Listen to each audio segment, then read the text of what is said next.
1922 yılında Almanya'da bir çiftlikte 6 kişi baltayla öldürüldü.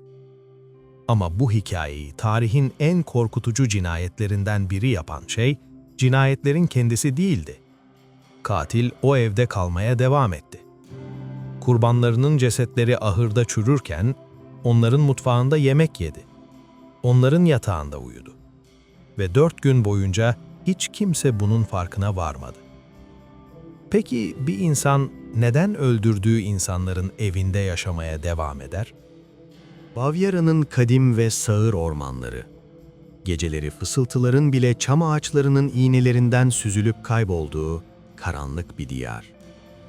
1922 yılının Mart ayında bu ormanlar tarihin en soğuk ve en kanlı sırlarından birini yutmak üzereydi. Yoğun ağaçların arasına gizlenmiş, medeniyetten kopmuş küçük bir çiftlik vardı. Adı Hinterkaifeck. Ve birkaç gün sonra bu isim, Almanya tarihinin en rahatsız edici gizemlerinden biri haline gelecekti. Her şey 1922 yılının Mart ayında, kışın henüz tam olarak pes etmediği bir dönemde başladı. Hinterkaifeck çiftliğinde yaşayan Gruber ailesi için hayat, dışarıdan bakıldığında sıkıcı bir rutinden ibaret gibi görünüyordu. Çiftliğin 63 yaşındaki sahibi Andreas Gruber, komşuları tarafından sert mizaçlı, huysuz ve içine kapanık bir adam olarak tanınıyordu. Onunla birlikte 72 yaşındaki eşi Cecilia, dul kalan 35 yaşındaki kızları Victoria ve Victoria'nın çocukları 7 yaşındaki Cecilia ile 2 yaşındaki küçük Joseph yaşıyordu. Bu izole ve sessiz aile tablosunun arkasındaysa karanlık fısıltılar dolaşıyordu. Köyde Andreas'ın kendi kızı Victoria ile ensest bir ilişki yaşadığı ve hatta küçük Joseph'in babasının aslında Andreas olduğu dedikoduları vardı. Bu sessizliğin içinde haftalar öncesinden bir şeyler feci şekilde ters gitmeye başlamıştı. Her şey küçük, başta önemsiz gibi görünen olaylarla başladı. Geceleri tavan arasından gelen ayak sesleri, ağır, ritmik ve açıklanamayan adımlar. Andreas Gruber defalarca tavan arasını kontrol etti. Ama içeride ne bir insan ne de bir hayvan bulabildi. Yine de o sesler her gece geliyordu. Sonra eşyalar kendi kendine yer değiştirmeye başladı. Bir alet bir gün ahırda bulunuyor, ertesi gün evin başka bir köşesinde ortaya çıkıyordu. Kimsenin dokunmadığı anahtarlar kayboluyor, sonra en alakasız yerlerde bulunuyordu.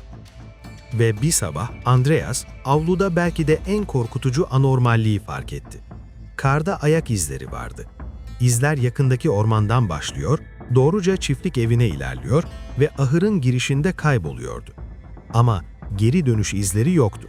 Sanki birisi ormandan çıkıp ahıra girmiş ve bir daha asla dışarı adım atmamıştı. Andreas'ın bu durumu komşusuna anlatırken kurduğu cümleler, yaklaşan felaketin soğuk habercisiydi. İzler ahıra kadar gidiyor ama geri dönmüyor. Belki de o an anlamıştı. Dışarıda birisini aramasına gerek yoktu. O zaten içerideydi. Bu olaylardan hemen önce çiftlikte çalışan hizmetçi kadın aniden ve büyük bir panik içinde işi bırakmıştı. Giderken söylediği şeyler Gruber ailesi tarafından ciddiye alınmasa da köyde bir süre konuşuldu. Kadın evin lanetli olduğunu, geceleri duyduğu seslerin insan sesi olmadığını ve sürekli birileri tarafından izlendiği hissine kapıldığını söylüyordu. Gruberler bu uyarıları dikkate almadılar ve yeni bir hizmetçi tuttular. Adı Maria Baumgartner'dı. 31 Mart 1922 sabahı yeni bir başlangıç umuduyla küçük bavulunu alıp Hinterkaifeck'in yolunu tuttu. Maria'nın bilmediği şey ise bu çiftliğe attığı adımın hayatının son adımı olacağıydı. O aslında kendi mezarına gelmişti. O akşam 31 Mart gecesi ahırın loş gölgelerinde elinde ağır bir kazmayla bir gölge bekliyordu. Sabırla, sessizce. Korkunç bir ritüelin baş rahibi gibi kurbanlarını bekliyordu. Müfettişlerin yıllar süren çabalarıyla bir araya getirdiği senaryoya göre katil inanılmaz bir soğukkanlılıkla hareket etti. Aile üyeleri muhtemelen bir bahaneyle teker teker ahıra çağrıldı. Belki hayvanlardan gelen bir sesti, belki tanıdık birinin çağrısıydı. Andreas Gruber, Cecilia, kızı Victoria ve torunu küçük Cecilia, her biri ahırın karanlığına adım attığında o gölgeyle ve elindeki kazmayla karşılaştı. Ahırın samanları ailenin 4 üyesinin kanıyla kızıla boyandı. Ama kabus bitmemişti. Katil daha sonra sessizce eve girdi. İçeride her şeyden habersiz 2 kişi daha vardı. Yeni hizmetçi Maria odasında, küçük Joseph ise beşiğinde uyuyordu.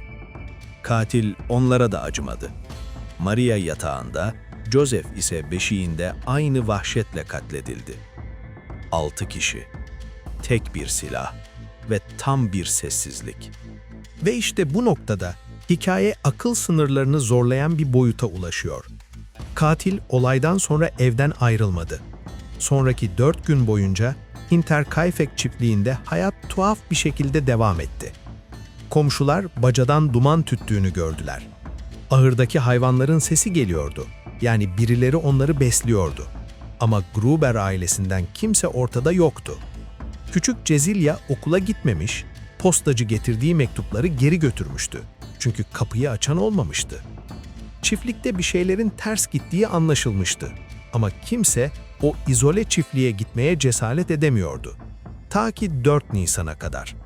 Merakları endişeye dönen komşular, aralarında Victoria'nın eski sevgilisi olduğu söylenen Lorenz Schlittenbauer'in de bulunduğu bir grupla çiftliğe gitmeye karar verdi. Kapıyı zorlayıp içeri girdiklerinde evin içinde ölüm sessizliği vardı. Ama asıl dehşet ahırın kapısını açtıklarında karşılarına çıktı. Samanların üzerinde üst üste yığılmış, korkunç şekilde parçalanmış 4 ceset. Hava ağırdı. Keskin bir ölüm ve kan kokusu genizlerini yaktı. Evin içinde ise Maria'nın ve küçük Joseph'in cansız bedenlerini buldular. Fakat asıl şok mutfakta yaşandı. Masada taze kesilmiş ekmek dilimleri, ocakta henüz yenmiş bir yemeğin kalıntıları vardı. Yataklardan biri sanki yeni kullanılmış gibiydi. Hayvanlar beslenmiş, inekler sağalmıştı. Bütün bunlar tek bir anlama geliyordu. Birisi bu 6 cesedin bulunduğu çiftlikte günlerce yaşamıştı. Onların yemeğini yemiş, onların hayvanlarına bakmış, onlarla aynı çatı altında uyumuştu. Olay yerine gelen Münih polisi, tarihin en karmaşık ve en kötü yönetilen soruşturmalarından birini başlattı. Çünkü onlar geldiğinde olay yeri çoktan bir panayır alanına dönmüştü. Meraklı köylüler içeri girip çıkmış, cesetlere dokunmuş, hatta konumlarını değiştirmişti.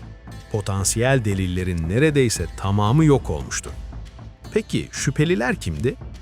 İlk ve en önemli şüpheli, cesetleri bulan grubun lideri Lorenz Schlittenbauer'di. Lorenz, Victoria'nın eski sevgilisiydi ve köy halkı, küçük Joseph'in gerçek babasının o olduğuna inanıyordu. Baba Andreas Gruber'in bu ilişkiye şiddetle karşı çıktığı biliniyordu. Lorenz'in cesetleri bulduğunda sergilediği tuhaf davranışlar, örneğin cesetleri tek başına hareket ettirmesi, şüpheleri üzerine çekti. Acaba bir tartışma kontrolden çıkıp bu katliama mı yol açmıştı? Ama bir insan sevdiği kadını ve muhtemelen kendi oğlunu neden bu kadar vahşice öldürsün? İkinci şüpheli, köyde ismi hayalet gibi dolaşan biri, Karl Gabriel.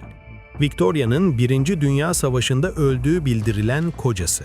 Ancak Karl'ın cesedi hiçbir zaman bulunamamıştı. Acaba ölmemiş miydi? Yıllar sonra savaşın cehenneminden kaçıp evine döndüğünde, karısını babasıyla ve başka bir adamla ilişkisi olan bir kadın olarak bulduğunda, aklını yitilip hepsini yok etmiş olabilir miydi? Bu kulağa bir film senaryosu gibi gelse de imkansız değildi. Hırsızlık ihtimali ise hızla elendi. Çünkü evde bulunan yüklü miktardaki paraya ve değerli eşyalara dokunulmamıştı. Bu cinayetin sebebi para değildi. Bu, nefret, intikam ya da daha sapkın bir takıntı cinayetiydi. Yıllar geçti, yüzlerce kişi sorgulandı ancak katile ulaşılamadı. Dosya defalarca açılıp kapatıldı. 1955'teki bir arşiv yangınında dava dosyalarının önemli bir kısmı kül oldu. Hinterkaifeck çiftliği ise 1923 yılında kötü anıları silmek istercesine tamamen yıkıldı ve toprak sürüldü. Bugün yerinde sadece rüzgarlı, boş bir tarla var. Peki biz neye inanmalıyız? Katil o gece ahırda mı bekliyordu, yoksa o eve hiç de yabancı olmayan biri miydi? Ayak sesleri, kaybolan eşyalar, ahıra giren ayak izleri, bütün bunlar katilin cinayetlerden haftalar önce eve sızdığını ve tavan arasında gizlenerek yaşadığını gösteriyor olabilir mi? Ailenin her hareketini izleyen, onların rutinlerini ezberleyen, doğru anı bekleyen bir gölge. Bu ihtimal cinayetlerin kendisinden bile daha korkutucu değil mi? Gruber ailesi son akşam yemeğini yerken, katil belki de sadece birkaç metre üstlerinde, tavan arasında onları izliyordu. Şimdi sözü size bırakıyorum. Sizce bu korkunç bulmacanın cevabı ne? Katil, kıskanç aşık Lorenz Schlittenbauer miydi? Savaştan dönen hayalet koca Karl Gabriel mi? Yoksa tüm bu teorilerin ötesinde, kimsenin aklına gelmeyen, köyde yaşayan sıradan görünümlü başka bir canavar mı? Yorumlarda teorilerinizi paylaşın. Çünkü bazen en karanlık sırlar bile yüzlerce aklın bir araya gelmesiyle aydınlanabilir. Tarihin bu ürpertici dehlizlerinde bizimle yürüdüğünüz için teşekkürler. Eğer bu gizem sizi de içine çektiyse kanalımıza abone olmayı unutmayın. Çünkü Bavyera'nın sağır ormanlarında hala fısıldayan başka sırlar var ve biz o fısıltıları dinlemeye devam edeceğiz.